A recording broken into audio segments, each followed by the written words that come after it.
Hello সবাইকে, সবার কি অবস্থা? আজকে আমরা যে ব্যাপারটা নিয়ে কথা বলবো সেটা হলো ওয়েব টু ক্রিয়েশন।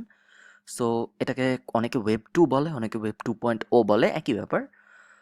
আহ, এই ব্যাপারটা খুব খুব একটা কঠিন কিছু না, এটা এসইওর অনেক পপুলার একটা মেথড এবং খুবই এফেক্টিভ একটা। এর আগে আমরা জাস্ট যা শিখেছি, ব্লগ কমেন্টিং বলেন বা আরএসএস ডক শেয়ার বলেন, ওগুলো কোনোটাই এত এফেক্টিভ না ওয়েব টুর মতো। ওয়েব টু যদিও সহজ, কিন্তু একটু লেন্দি এবং অনেক বেশি এফেক্টিভ, এবং এ কারণেই অনেক পপুলার। আপনি কখনোই শুধু ব্লগ কমেন্টিং অথবা শুধু আরএসএস ডক শেয়ার করে একটা ওয়েবসাইট র্যাঙ্ক করতে পারবেন না। কিন্তু যদি আপনি ঠিকমতো ওয়েব টু করেন ওই দুইটার সাথে, তাহলে মোটামুটি একটা চান্স আছে যে আপনার ওয়েব টুগুলো যদি ভালো হয়, তাহলে একটা চান্স আছে যে আপনার ওয়েবসাইটটা র্যাঙ্ক হয়ে যেতে পারে। তো আহ, যে ব্যাপারটা আমি করব সেটা হলো, আমি আপনাদের স্টেপ বাই স্টেপ দেখাবো না কিভাবে করে। কারণ এখানে একটা এই যে ন্যাথন নামে যে লোকটা, ওনার একটা খুবই চমৎকার একটা গাইড আছে, এবং এই গাইডটা এত ডিটেইলড, এটা দেখলে আপনাদের পুরো ব্যাপারটা ক্লিয়ার হয়ে যাবে যে কিভাবে ওয়েব টু বানায়। তবে আমি আপনাদের বেসিক দেখিয়ে দেবো, আমি দেখাবো না। তার আরেকটা কারণ হলো, আমি এখন আর নিজে ওয়েব টু বানাই না। আপনারাও যখন আরেকটু সাকসেসফুল হয়ে যাবেন অ্যাফিলিয়েট সাইট নিয়ে বা অ্যামাজন অ্যাফিলিয়েট মার্কেটিং নিয়ে, তখন আপনারাও আর নিজেরা ওয়েব টু বানাবেন না। কারণ ওয়েব টু বানানো একটা খুব লেন্দি কাজ এবং এটার জন্য অনেক সময় লাগে। তো আমি আপনাদের বেসিক কনসেপ্টটা বুঝাই। ওয়েব টু বানানোর জন্য আপনাদের এই যে এখানে স্টেপগুলো আছে, এগুলো আমরা পরে দেখব। ওয়েব টু বানানোর জন্য আপনার প্রথম যে কাজটা করতে হবে সেটা হইল, আপনার একটা নতুন ইমেল আইডি লাগবে। এবং আপনি আপনার যে ইমেল আইডিটা আছে সেটা দিয়েও করতে পারেন।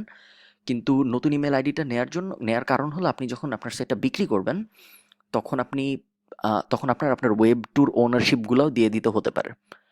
সো এই কারণে আপনি তো আপনার ইমেইলেই যদি থাকে তাহলে অনেক ঝামেলা হয়ে যাবে। যেন বেস্ট হয় আপনি যদি আরেকটা নতুন ইমেল আইডি খুলে নেন। সো নতুন একটা ইমেল আইডি খুললেন। এখন ইমেল আইডি খোলাও অবশ্যই আমি দেখাবো না, আপনারা সবাই জানেন কীভাবে ইমেল আইডি খুলে। এরপরে সেকেন্ড কাজ হলো, আপনি, ওরা বলে 10টা ওয়েব টুতে সাইন আপ করতে। আপনি চাইলে 4টা বা 5টা ওয়েব টুতেও সাইন আপ করতে পারেন। 4টা 5টা ওয়েব টুর ঠিকানা কী কী? Web 2.0 sites. আমরা 4-5টা বেশি নিব। আহ, আমি কিন্তু ওয়েব টুগুলোর, মানে আমি আপনাদের সব কিছু কেন গুগল করে করে দেখাই, কারণ হলো আমি চাই আপনারা আপনাদের যখনই কোনো সমস্যা হবে, তখনই যেন আপনারা কারো কাছে জিজ্ঞেস না করে গুগলের কাছে জিজ্ঞেস করতে পারেন। কারণ গুগল আমাদের যত ভালো রেজাল্ট দিবে, তত কিন্তু অন্য কেউ দিবে না। ঠিক আছে? সো আমরা আচ্ছা, কোন সাইট ভালো আর কোন সাইট খারাপ, কোন ওয়েব টু ভালো কোন ওয়েব টু খারাপ, এটা বোঝার উপায় কি? এটা বোঝার উপায় হলো, নর্মাল আমরা যখন, আপনারা যদি আগের টিউটোরিয়ালটা আপনাদের মনে থাকে, আমরা যখন আরএসএস সাইট বা ডক শেয়ার সাইটে সাবমিশন করার জন্য বাছাই করছিলাম, তখন আমরা দেখছিলাম কোনটার ডিএ বেশি কোনটার পিএ বেশি। এখানেও মেথডটা মোটামুটি সেম। সো আমরা এখানেও ওইভাবেই বাছাই করব কোন, এই যে এখানে যে অনেক লিস্ট দেখছেন আপনারা ডু ফলো ওয়েবসাইটের, এখান থেকে আপনারা ওভাবে বাছাই করবেন যে কোনগুলার ডিএপিএ বেশি, সেগুলো নেওয়া যায়। সবচেয়ে পপুলার যেগুলো, সেগুলো হলো wordpress.com, প্রত্যেকটাই কিন্তু ফ্রি। wordpress.com, weebly.com, blogger.com, রেডিফো অনেকে ইউজ করে। তারপরে গিটহাব ইউজ করবেন না, ওয়ার্ডপ্রেস তো বলেছি। আহ, আর এগুলো কেন করবেন না, এগুলো হলো নো ফলো। এগুলো আপনাকে যখন ব্যাকলিঙ্ক দিবে তখন সেগুলো নো ফলো দিবে, এবং নো ফলো লিঙ্ক খুব কম এফেক্টিভ হয় ডু ফলো লিঙ্কের মতো। সো আমরা এগুলো অ্যাভয়েড করব, যেহেতু আমাদের হাতে অনেক অপশন আছে। টাম্বলার ইউজ করে অনেকে। তারপরে এই তো এখান থেকে আপনি বাছাই করবেন 4-5টা আপনার।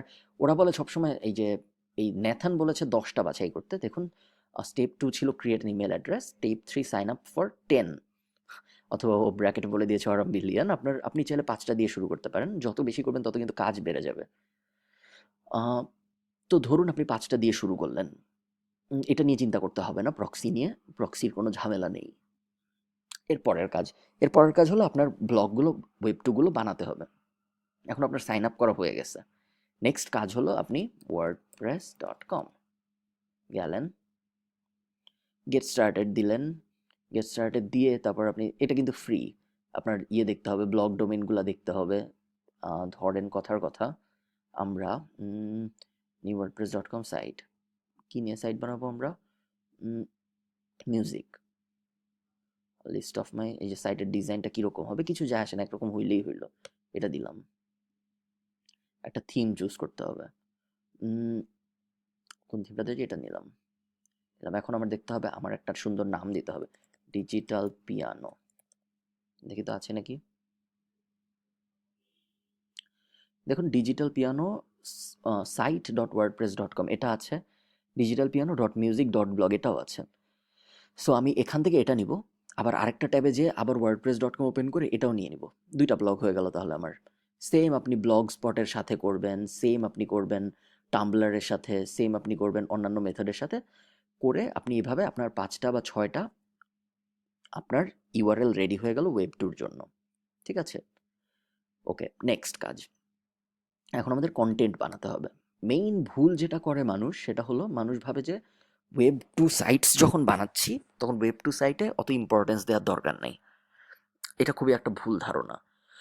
ওয়েব টু সাইট আপনি যখন বানাবেন আপনার এই ব্যাপারটা মেক শিওর করতে হবে যে ওয়েব 2.0 সাইটের প্রত্যেকটা কন্টেন্ট এবং ডিজাইন এবং সব কিছু আপনার মেইন যে ওয়েবসাইট সেটার মতোই ইম্পর্টেন্স দিয়ে করা। ঠিক আছে, এটা যদি আপনি এনশিওর করতে পারেন তাহলে আপনার অবশ্যই লিঙ্কগুলো এফেক্টিভ হবে, ব্যাকলিঙ্ক যখন আপনি নেবেন ওয়েবসাইট থেকে। যদি আপনি সেটা না করেন তাহলে ব্যাকলিঙ্ক কখনোই এফেক্টিভ হবে না। সো একটা একটা করে সময় নিয়ে করবেন। ধরেন প্রথম সাইটটা আপনি হাতে নিলেন, এটা বানালাম, ধরেন আমরা এটা বানানো হয়ে গেল।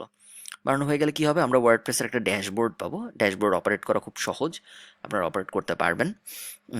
যদি না পারেন আমাকে জানাবেন, আমি হেল্প করব। তো হয়ে গেল, মেইন কাজ হবে আপনার যে টপিক, আপনার যে মেইন ওয়েবসাইটের টপিক, এখানে ডিজিটাল পিয়ানো দিয়ে দেখাচ্ছি, আমার পিয়ানো নিয়ে একটা সাইট আছে এজন্য। আপনার যে মেইন ওয়েবসাইটের টপিক সেই টপিকের উপরে কোনো কিওয়ার্ডের কথা চিন্তা করতে হবে না। সেই টপিকের উপরে আপনি 5,000 বা 3,000 ওয়ার্ডের 3-4টা বা 5টা আর্টিকেল রেডি করবেন। ঠিক আছে, ধরেন যেহেতু আমার টপিক ডিজিটাল পিয়ানো, আমি digital piano what is digital piano এটা নিয়ে একটা 600 ওয়ার্ডের আর্টিকেল রেডি করলাম। How to use digital piano এটা নিয়ে একটা 800 ওয়ার্ডের আর্টিকেল রেডি করলাম। Why is piano better than guitar এটা নিয়ে আরেকটা রেডি করলাম। এরকম করে 3,000 থেকে 5,000 ওয়ার্ডের আর্টিকেল, খুবই সুন্দর আর্টিকেল হতে হবে, আপনার মেইন ওয়েবসাইটের আর্টিকেল যেরকম ঠিক সেরকম হইতে হবে, করে আমি রেডি করলাম। ঠিক আছে, এই যে আর্টিকেলগুলো রেডি করলাম এগুলো যাবে একটা ওয়েব টুতে। ঠিক আছে, ধরেন এই যে এই ব্লগটা যদি আমি বানাই তাহলে এটাই আমি ওই 3,000 বা 5,000 ওয়ার্ড দিব, বিভিন্ন আর্টিকেল, প্রত্যেকটা আর্টিকেলের সাথে ইমেজ দিবেন। অবশ্যই খেয়াল রাখবেন যাতে আপনার ওয়েব 2.0 সাইটেও অ্যাবাউট আস, কন্ট্যাক্ট আস এই দুইটা পেজ থাকে। এবং চাইলে আপনি প্রাইভেসি পলিসিও রাখতে পারেন, না রাখলেও হবে, বাট অ্যাবাউট আস এবং কন্ট্যাক্ট আস এই দুইটা পেজ যেন থাকে, এই দুইটা পেজ থাকবে। এবং আপনার যে 3,000 বা 5,000 ওয়ার্ডের কন্টেন্ট দিচ্ছেন সেই কন্টেন্টের সাথে ইমেজ দিবেন, পারলে একটা করে ভিডিও দিবেন। ঠিক আছে, ইউটিউব থেকে সুন্দর মতো এমবেড করে দিলেই হয়ে যাবে। দিলেন, দিয়ে আপনার ওই ওয়েব 2.0 ওয়েবসাইটটা, ব্লগটা পাবলিশ করলেন, গেল একটা। সেম পদ্ধতি আবার অ্যাপ্লাই করবেন, অ্যাপ্লাই করে আরেকটা সাইট বানাচ্ছেন নতুন 3,000 থেকে 5,000 ওয়ার্ডের কন্টেন্ট দিয়ে। কন্টেন্ট কিন্তু রিপিট করবেন না ভুলেও। এবং কারো যদি এরকম প্ল্যান থাকে যে আপনি কন্টেন্ট স্পিন করে ব্যবহার করবেন বা কোনো একটা রোবট দিয়ে রিরাইট করাবেন বা খুব বাজে কাউকে দিয়ে লেখাবেন, তাহলে আপনার ওই ওয়েব টু বানানো এবং না বানানো একই কথা। সেই ওয়েব টু বানানোর থেকে ওই টাইমটা আপনি অন্যান্য এসইও মেথডগুলাই দিলে কাজে আসবে। তো এভাবে আমরা 5টা সাইট বানালাম। ঠিক আছে, যখন আপনি সাইট বানাবেন সব আর্টিকেল একই দিনে পোস্ট দিবেন না। ঠিক আছে, ওয়ার্ডপ্রেসে একটা সিস্টেম আছে, এখন ব্লগ স্পটেও আছে, যে শিডিউল করা যায় আর্টিকেল। আপনি আজকেই ঠিক করে দিতে পারবেন কোন আর্টিকেল কবে পাবলিশ হবে, ওভাবে করতে পারেন। আবার 2 দিন পর পর নিজে যেও পাবলিশ করতে পারেন, একটু সময় নিয়ে বানাবেন ওয়েব 2.0 সাইটগুলো। এটা নিয়ে এই ব্যাপারটা আপনি যখন যত্ন করে করবেন তখন আপনার প্রত্যেকটা ওয়েব টু সাইট অনেক এফেক্টিভ হবে।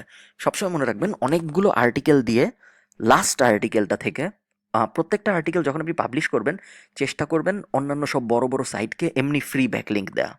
উইকিপিডিয়া, ইউটিউব, ফেসবুক না, উইকিপিডিয়া, ইউটিউব সহ যেসব সাইট আপনার ইন্ডাস্ট্রির কিন্তু আপনার কম্পিটিশন না। মানে আমি যদি ডিজিটাল পিয়ানোর কথা বলি, পিয়ানো নিয়ে কথা বলে এরকম কোম্পানি, পিয়ানো ব্যাচে এরকম কোম্পানি, এদের সবাইকে আমি ব্যাকলিঙ্ক দিব আমার ওয়েব টু থেকে। কিন্তু যারা পিয়ানো রিভিউ করে তাদের আমি কখনো ব্যাকলিঙ্ক দিব না। ঠিক আছে, সো এরকমভাবে ব্যাকলিঙ্ক দিলে কি হবে, যদি যখন গুগল আপনার ওই ওয়েব 2.0টা দেখবে তখন সে দেখবে যে হ্যাঁ ও তো সবাইকেই ব্যাকলিঙ্ক দেয়, এই জন্য ও ওই মানি সাইটটাকেও, যেটা আপনার আসল মেইন সাইট, সেটাকেও দিয়েছে, কোনো সমস্যা নেই। তো আপনি যখন ওয়েব টু বানাবেন, ঠিক লাস্ট আর্টিকেলটা যেটা আপনি পোস্ট করবেন সেটার থেকে আপনার যে মেইন সাইট, আপনার যেই মেইন সাইটের জন্য আপনি ওয়েব টুটা বানিয়েছেন, আমার ক্ষেত্রে ডিজিটাল পিয়ানোর আমার যে মেইন সাইটটা, সেইটাই আমি একটা ব্যাকলিঙ্ক নিয়ে নিব। ঠিক আছে? একটা বা দুইটা একই পোস্ট থেকে। ঠিক আছে? নিয়ে নিলাম এবং ওই সেম আর্টিকেলে আমি অন্যান্য আহ, যা অন্য দুই একটা অথরিটি সাইট, যেমন ওই যা একটু আগে বললাম কোনো একটা পিয়ানো কোম্পানি বা কিছু, ওদেরকেও আমি দু একটা লিঙ্ক দিব, কিন্তু আমি নিজেও দু একটা নিব। ঠিক আছে? এই সেম প্রসেস ধরেন আপনি যদি ৫টা ওয়েব 2.0 সাইট বানান, তাহলে আপনি প্রত্যেকটা থেকে যদি ২টা করে ব্যাকলিঙ্ক নেন, একই আর্টিকেলের ভিতরে ২ বার নিবেন বা একবার নিলেন, তাহলে আপনি ১০টা ব্যাকলিঙ্ক পেয়ে গেলেন। ঠিক আছে? কন্টেন্ট গাইডলাইন নিয়ে আমরা কথা বলে ফেলেছি, সেটিং আপ পোস্ট নিয়ে কথা বলে ফেলেছি, ফিলার কন্টেন্ট বলতে হবে না, শিডিউল আর পাবলিশ এটা নিয়েও কথা বলে ফেলেছি। আর ফাইনাল থটস আপনারা পড়ে নিলেই হবে। তো মেইন যেই কারণে ওয়েব 2.0 সাকসেসফুল হয় না সেটা হলো গিয়ে, মানুষ ভাবে ওয়েব 2.0 এমন একটা জিনিস যেটা অত ইম্পর্টেন্স না দিয়ে করলেও হয়। এখানেই সবাই ভুলটা করে। ওয়েব 2.0 আপনার মেইন সাইটের মতোই ইম্পর্টেন্ট, এবং অনেক ক্ষেত্রে আপনি যদি এসইওতে ইম্পর্টেন্স দেন, তাহলে মেইন সাইটের থেকে অনেক বেশি ইম্পর্টেন্ট। মেইন সাইটের কন্টেন্ট যদি একটু খারাপ হয়, কিন্তু ওয়েব 2.0 কন্টেন্ট যদি ভালো হয়, তাহলে ওয়েব 2.0 কন্টেন্ট থেকে পাওয়া ব্যাকলিঙ্ক আপনার মেইন সাইটকে আরও উপরে র্যাঙ্ক হতে হেল্প করবে। ঠিক আছে? সো এই জন্য ওয়েব 2.0-কে খুব গুরুত্ব দিবেন, সুন্দর করে ডিজাইন করবেন, সুন্দর করে কন্টেন্ট দিবেন, এবং লাস্টলি সব ওয়েব 2.0 যখন বানানো হয়ে যাবে, ব্যাকলিঙ্ক ট্যাকলিঙ্ক সব দেয়া হয়ে যাবে, তখন আপনার প্রত্যেকটা ওয়েব 2.0 সাইট নিবেন, নিয়ে সবকটা সোশ্যাল প্ল্যাটফর্মে শেয়ার করবেন। যতগুলো সোশ্যাল প্ল্যাটফর্ম আছে, ফেসবুক, রেডিট, ইনস্টাগ্রামে তো শেয়ার করা যাবে না যেহেতু ছবি না। ফেসবুক বলেন, রেডিট বলেন, লিঙ্কডইন বলেন, গুগল প্লাস বলেন, স্টাম্বল আপন বলেন, বা পিন্টারেস্ট বলেন, এরকম যা কিছু আছে প্রত্যেকটায় আপনার ওয়েব 2.0 সাইটগুলো টানা ৭ দিন শেয়ার করবেন, প্রতিদিন একবার দুইবার করে। ঠিক আছে? এই প্রত্যেকটা মেথড যদি আপনি ঠিকমতো করতে পারেন, তাহলে প্রত্যেকটা ব্যাকলিঙ্ক কাউন্ট হবে। মনে রাখবেন, আপনি যদি কয়েকটা স্টেপ করেন, ধরেন আপনি সুন্দর করে সাইট বানায় ব্যাকলিঙ্ক নিয়ে আর কিছু করলেন না, তাহলে হয়তো দেখা যেতে পারে সাইটের ব্যাকলিঙ্কটা গুগল কাউন্টই করলো না। এই জন্য যদি আপনি ওয়েব টু ইউজ করেন, ওয়েব টু সিস্টেমটা এসিওর, তাহলে আপনার এটা শিওর করতে হবে যে আপনি প্রত্যেকটা স্টেপ এফেক্টিভলি করছেন। ঠিক আছে? যদি আপনি প্রত্যেকটা স্টেপ ঠিকমতো এফেক্টিভলি করতে পারেন, তাহলে আপনার ওয়েব টু অবশ্যই অবশ্যই ভালো রেজাল্ট আনবে। আহ, আমি প্রথমে বলেছিলাম যে আপনি ওয়েব টু ৫টা বা ১০টা করুন। আপনার এটা আসলে পুরোটাই ডিপেন্ড করে আপনার সাইটের কম্পিটিশনের উপরে। আমি এমন অনেককেই চিনি, বাংলাদেশের এবং বাইরের, যারা কোনো এসইও করে না, শুধু ওয়েব টু করে। তারা দেখা যায় তাদের একটা মেইন সাইটের জন্য ৩০টা বা ৪০টা ওয়েব টু বানায়, বা ৫০টাও বানায়। বানিয়ে ওই ৫০টা ওয়েবসাইট থেকে ব্যাকলিঙ্ক নেয় তাদের মেইন সাইটের জন্য, এবং তাদের ওয়েবসাইট র্যাঙ্ক হয়ে যায়। সো ওয়েব টু খুবই পাওয়ারফুল একটা টেকনিক। খুব বেশি পাওয়ারফুল থাকবে কিনা ভবিষ্যতে এটা নিয়ে ডিবেট হতে পারে, বাট এখন পর্যন্ত ওয়েব 2.0 খুবই পাওয়ারফুল একটা টেকনিক, এবং যদি আপনি এটা ঠিকমতো ইউজ করতে পারেন, আপনার সাইট র্যাঙ্ক হওয়ার চান্স অনেক ক্ষেত্রেই বেড়ে যাবে। সো সবাই ভালো থাকবেন, সামনে দেখা হবে পরের এসইও টিউটোরিয়াল নিয়ে। ধন্যবাদ।